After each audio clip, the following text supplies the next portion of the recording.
दोस्तों, आज हम ईस्टमैन चार्जर के डीसी सेंसिंग सर्किट डायग्राम के बारे में बात करेंगे। आप यहाँ पे देख सकते हैं Eastman charger DC sensing circuit diagram. तो यहाँ पे हमने इसका सर्किट डायग्राम बनाया हुआ है। हमारे पास जितने संसाधन हैं उन्हीं से हम आपको समझाने की कोशिश कर रहे हैं। बहुत सारे लोग बहुत सारे यंत्रों का प्रयोग करके फलाना ढिमकाना करके आपको समझाते हैं, लेकिन जो भी संसाधन हमारे पास हैं हम उन्हीं से आपको समझाने की कोशिश बार बार करते हैं। यहाँ पे ये 48 वोल्ट डीसी प्लस और माइनस का पॉइंट हमने बनाया हुआ है। तो ये डीसी सेंसिंग सर्किट कैसे काम करता है, अगर आप यहाँ पे देखिएगा तो ये प्लस वाली लाइन में एक 200 किलो का रजिस्टर लगाया गया है। 200 किलो का रजिस्टर लगा करके यहाँ पे वोल्टेज डिवाइडर सर्किट बनाया गया है। वोल्टेज डिवाइडर सर्किट में सबसे पहले एक 1 मेगा ओम के रजिस्टर को ग्राउंड किया गया है। आप देख सकते हैं यहाँ से हमने ग्राउंड लाइन लेकर के इसमें कनेक्ट की हुई है। उसके बाद उसी के ठीक पैरेलल में एक 1.2 किलो का रेजिस्टेंस ग्राउंड किया गया है और वोल्टेज को फिल्टर करने के लिए एक नॉन पोलर कैपेसिटर यहाँ पे लगाया गया है। और यहाँ से सप्लाई उठा करके जो सिस्टम आईसी लगी हुई है, जिसे आप कमांड आईसी बोलते हैं 16F722, उसके पिन नंबर 3 को दी गई है। पिन नंबर 3 पे जो है वो ऑफ कंडीशन में जब आप 48 वोल्ट से चार्जर को कनेक्ट करके चेक करिएगा तो यहाँ पे 1 वोल्ट मिलते हैं या 1 पॉइंट कुछ वोल्ट मिल सकते हैं। और ऑन कंडीशन में जब आप चार्जर को चालू करिएगा मेन एसी 220 वोल्ट तो 2.5 वोल्ट मिलते हैं। तो चलिए इसकी हम लोकेशन आपको माइक्रोस्कोप से दिखा देते हैं ताकि आप कहीं कन्फ्यूजन में न रहें। दोस्तों, हम पीसीबी बोर्ड पे आपको समझाने के लिए लेकर के आए हुए हैं। अभी हमने कॉपी पर सर्किट डायग्राम आपको दिखाया है। यहाँ पे आप देख सकते हैं ये बैटरी आउटपुट का जो कनेक्टर है, ये प्लस वाला कनेक्टर, यहाँ पे लिखा भी हुआ है बैटरी वोल्ट प्लस। ये हमारा 48 वोल्ट का डीसी कनेक्टर है प्लस पॉइंट का। यहाँ से अगर आप चेक करिएगा कंटिन्यूटी रेंज में तो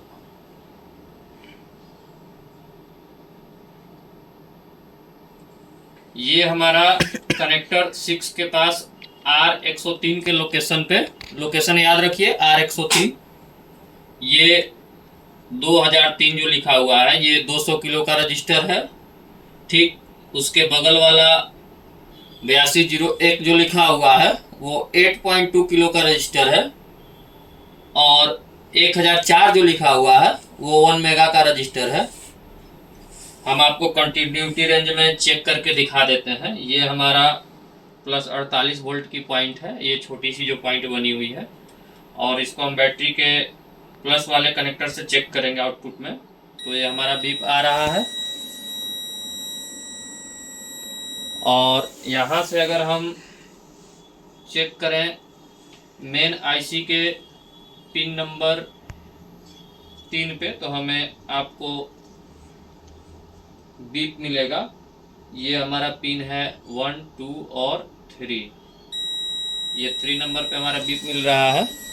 ये जो मेन आईसी की या सिस्टम आईसी की पिन नंबर 3 है तो ये डीसी सेंसिंग पिन है। अगर ये हमारी डीसी सेंसिंग पिन में कोई दिक्कत आती है तो आपका जो बैटरी है वो अच्छी तरह से चार्ज नहीं हो पाएगा या बैटरी वोल्ट को सेंस नहीं करेगा, चार्जिंग आपका ऑन नहीं होगा।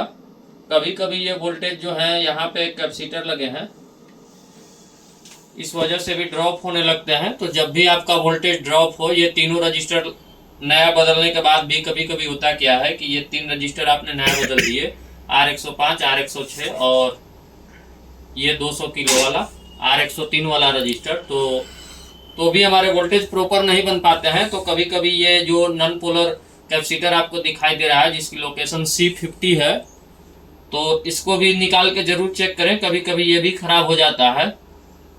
अगर ये चारों कंपोनेंट्स बदलने के बाद भी आपके वोल्टेज प्रॉपर नहीं बन रहे हैं तो आप इस मेन आईसी को रिमूव करके देखिए। ये जो 16F722 जो सिस्टम आईसी लगी हुई है इसको रिमूव करके देखिए। कभी कभी ये आईसी इंटरनली ग्राउंड से शॉर्ट हो जाती है तो आप इसको रिमूव करके भी टेस्ट कर सकते हैं। हमने कई चार्जर में ऐसा पाया है कि ये आईसी इंटरनली ग्राउंड से पिन नंबर 3 इसकी शॉर्ट हो जाती है, जिसकी वजह से यहाँ पे प्रॉपर वोल्टेज नहीं बन पाते हैं। तो इसी चीज़ को ध्यान में रखते हुए आप डीसी सेंसिंग सर्किट को सही कर सकते हैं। हमारा वीडियो कैसा लगा दोस्तों ज़रूर बताइएगा, लाइक करिएगा, शेयर करिएगा। Thank you.